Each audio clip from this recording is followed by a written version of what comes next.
प्रिय छात्रों, सुप्रभातम। आज मैं डॉक्टर नीलमणि त्रिपाठी आपका नए शिक्षण सत्र के अंतर्गत हार्दिक अभिनंदन करता हूं, स्वागत करता हूं। देखिए प्रिय छात्रों, आप सभी अपने भाइयों एवं बहनों को बता दीजिए कि आपकी क्लास 25 जून से पुनः स्टार्ट हो गई है। जैसा कि आप लोगों को टाइम टेबल भेज दिया गया है, टाइम टेबल के अनुसार पर डे जो है आपकी क्लास जो है अध्यापकों के द्वारा दी जाएगी। आप लोग विशेष रूप से इसका नोट्स बनाते चले और आप पाठ्यक्रम को पाठ्यक्रमानुसार पढ़ते चले। देखिए हम लोग पढ़ चुके थे संस्कृत भाषा या महत्वपूर्ण संस्कृत भाग में, इसके कुछ बिंदुओं को हम लोग पढ़ चुके थे।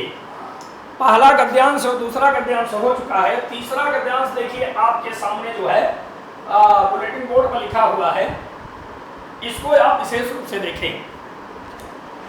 तो संस्कृत भाग में आज लेक्चर 9 के अंतर्गत मैं आपको बता रहा हूं, संस्कृत साहित्य सयादि कवि वाल्मीकि महर्षि व्यासः कविकुल गुरु कालिदासः अन्ये च भास भारव भवभूत्यादयोः महाकवयः स्वकीयैः ग्रंथरत्नैः अद्यापि पाठकानां हृदि विराजन्ते।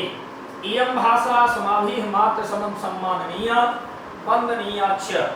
यको भारतमातुः स्वातन्त्र्यं गौरवम् अखण्डत्वं सांस्कृतिक एकत्वं च संस्कृतेन एव सुरक्षितं शक्यन्ते। इयं संस्कृत भाषा सर्वासु भाषासु प्राचीनतमा श्रेष्ठा चास्ति। ततः सुश्रुतं भाषासु मधुरा मुख्या दिव्या गिर्वाण भारती इति। ये देखिए आपका गद्यखंड है और ये बोर्ड परीक्षा में बहुत पूछा जाता है। संस्कृत भाषा या महत्वपूर्ण से निश्चित रूप से हर पेपर में कभी न कभी जरूर पूछा जाता है। तो इसको हम लोग पढ़ते हैं। देखिए आप इसका स्क्रीनशॉट ले लीजिए, या आपके सामने है। आप जो है इसको एक एक शब्दों का अर्थ है आप देखते चले। संस्कृत साहित्यस्य, संस्कृत साहित्य के, संस्कृत साहित्यस्य, संस्कृत साहित्य के आदि कवि, आदि माने प्रारंभिक पहले कवि महर्षि वाल्मीकि, महर्षि वाल्मीकि, महर्षि व्यास, महर्षि व्यास, कवि कुल गुरु कालिदास, कवियों के कुल माने वंश के गुरु, कवियों का जो कुल था, कवियों का समूह था, कवियों के कुलगुरु कहे जाने वाले कालिदास, कालिदास, अन्य च माने और, अन्य माने अन्य, और अन्य। तो क्या कहा, संस्कृत साहित्य के आदि कवि वाल्मीकि, महर्षि व्यास, कविकुल गुरु कालिदास और अन्य भास भारव भवभूत्यादयोः। अब यहाँ पर देखिए भवभूत्यादयोः जो दिया है इसका हम लोग संधि विच्छेद करेंगे। भवभूति धन आदयोः। अब भवभूति धन आदयोः, भवभूत्यादयोः यहाँ पर यह संधि हो जाएगी। ई और आ मिल करके क्या हो जाएगा, यह हो जाएगा। ठीक है। तो ई के बाद में अगर असमान स्वर आता है तो उसके स्थान पर ई को य, उ को व, री को र और री को ला आदेश हो जाता है। यही अनुसंधि का नियम है। यह अनुसंधि मैंने आपको पहले बता दिया है। तो यहाँ पर भवभूत्यादयोः माने भवभूति आदि महाकवय, महान कवि, स्वकीयैः ग्रंथरत्नैः, अपने ग्रंथ रत्नों के द्वारा, ग्रंथ रचनाओं के द्वारा, अद्यापि, अद्य धन अब यहाँ पर दीर्घ संधि है, अद्यापि माने आज भी, पाठका नाम माने पाठकों के, हृदय माने हृदय में, विराजन्ते, हृदय जो है सप्तमी विभक्ति एक वचन का रूप है। हृदय विराजन्ते, हृदय में विराजमान है। मतलब ये सभी कवि आज भी अपने ग्रंथ रत्नों के द्वारा सभी के हृदय में विद्यमान है। इयं भाषा, यह भाषा, अस्माभिः माने हमारे लिए, मातृ समम सम्माननीय वंदनीय च, माता के समान सम्माननीय और वंदनीय है।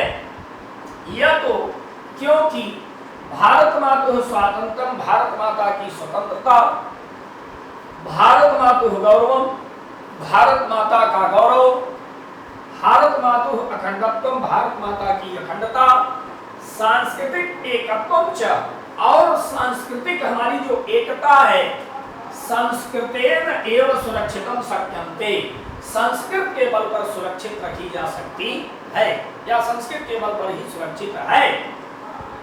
इयं संस्कृत भाषा, यह संस्कृत भाषा सर्वासु भाषासु प्राचीनतमा, सभी भाषाओं में प्राचीनतम है, पुरानी है।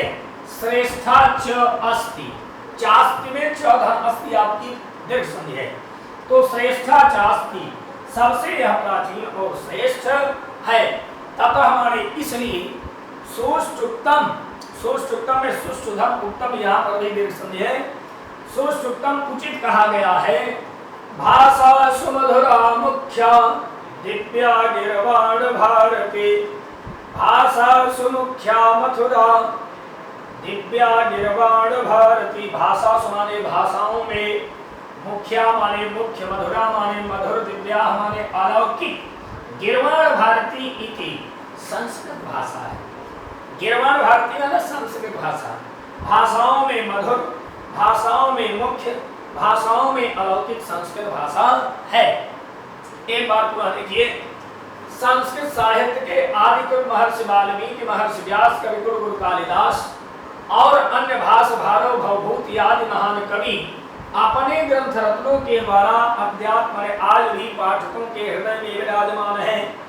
यह भाषा हमारे लिए माता के समान सम्माननीय और वंदनीय है, क्योंकि भारत माता की स्वतंत्रता, भारत माता का गौरव, भारत माता की अखंडता, सांस्कृतिक एकत्व और सांस्कृतिक एकता संस्कृत के बल पर ही सुरक्षित रखी जा सकती है। यह संस्कृत भाषा सभी भाषाओं में प्राचीनतम और श्रेष्ठ है, इसलिए उचित कहा गया है भाषाओं में मुख्य, मधुर और अलौकिक संस्कृत भाषा है। तो प्रिय छात्रों, आप इस वीडियो को 2 बार 3 बार देखिएगा, अपने मित्रों को भी शेयर करिएगा, निश्चित है कि आपको समझ में आएगा। तब तक के लिए धन्यवाद।